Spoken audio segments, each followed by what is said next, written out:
Turn off the power and unplug the power cord. Disassemble the Purge wiper assembly unscrew to screws.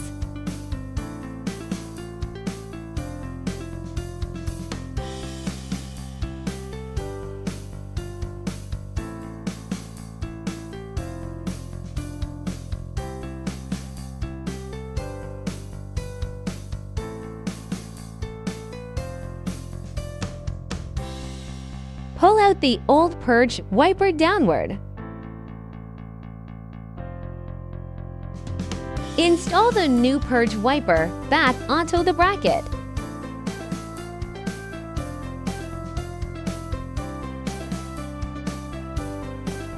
Tighten the screws.